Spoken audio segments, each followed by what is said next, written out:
Here's what's acceptable to everybody. Being on time, right? Not being on time is acceptable probably, to a lot of people, but some, it's going to cost you. Now, the mind must be nourished.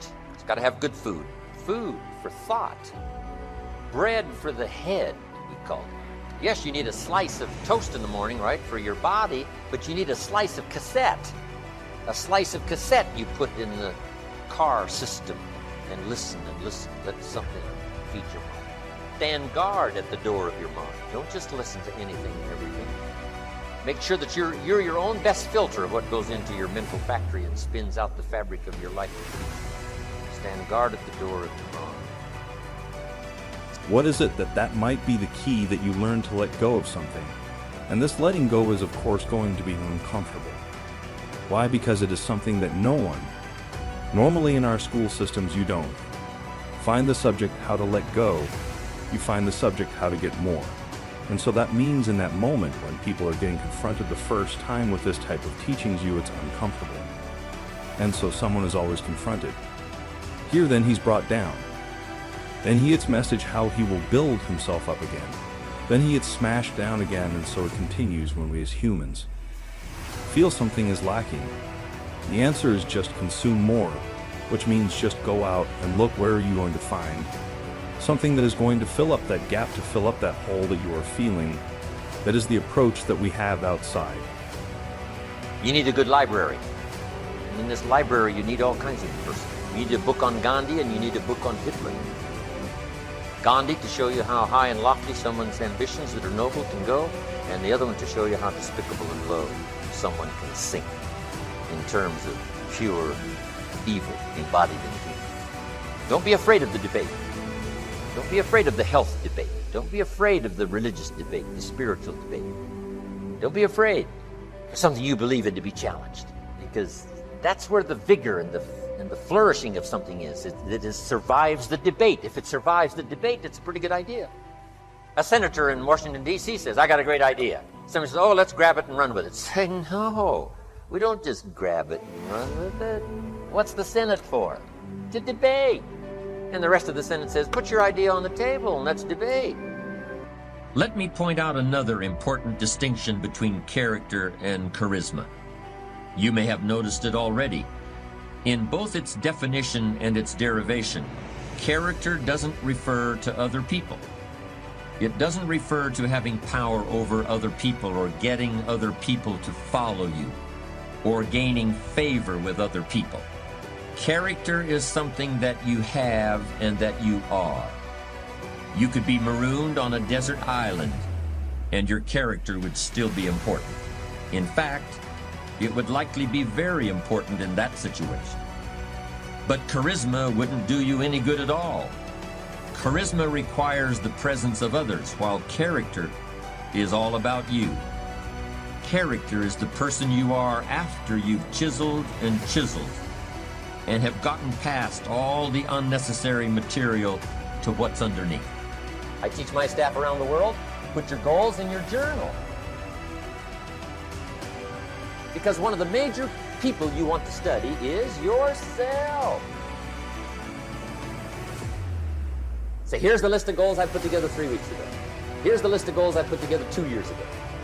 Here's some of the changes I made, rearrangement of my priorities. I scratched these off, I put these on, I've gotten these. Study your accomplishments, study what your desires are. Put them on paper, write them down. Here's another reason for writing your goals down. It shows you're serious about doing better. And to do better, you gotta get serious. You don't have to be grim, but you must be serious. Everybody hopes things will get better. Everybody hopes. Poor people hope. That ought to tell you something.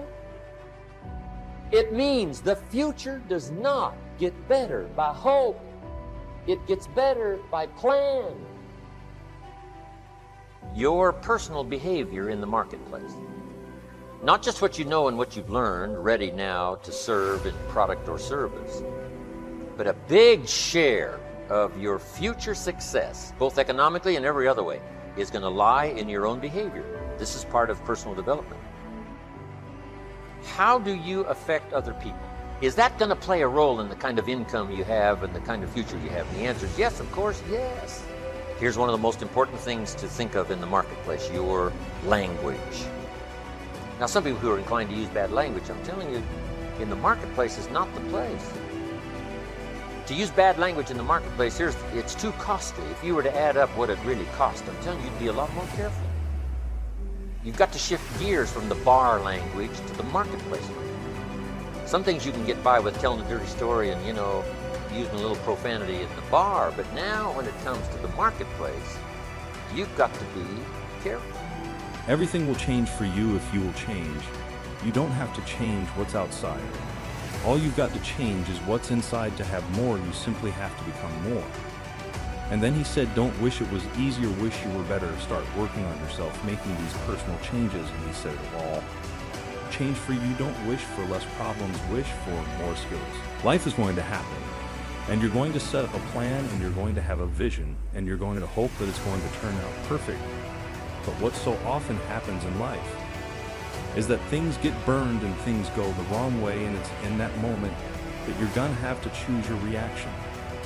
Do you have a choice to make you have the right reaction, or do you have the wrong reaction? Some of us were tempted, I'll just lay here, and it will pass over me, I'm telling you. You will be in a vicious cycle forever. You have to get up. Some of you have been knocked out by light, and you got up and saw the blood. He hit me. Sometimes in life you have to hit back, recycle your pain, get something from it. You're already in pain. Use it, do something with it, allow it to take you to the next level. Allow your pain to push you to greatness. Here's a key phrase: beware of using inside lingo on the outside world. All the computer guys had to learn that, right? They got off in this spacey kind of language stuff, and they found out people that bought their computers didn't know how to run them simply because they couldn't understand the language. Now they had to say, well, we can use this language among ourselves, the computer lingo among ourselves, but we got to shift gears now in the marketplace and make this user-friendly in terms of language that people can understand. So, strange language in the inside circle of business and so on is okay, but you have to sort of shift gears now when you get out into the marketplace. Get up, your mama needs you, your daddy needs you, your children need you.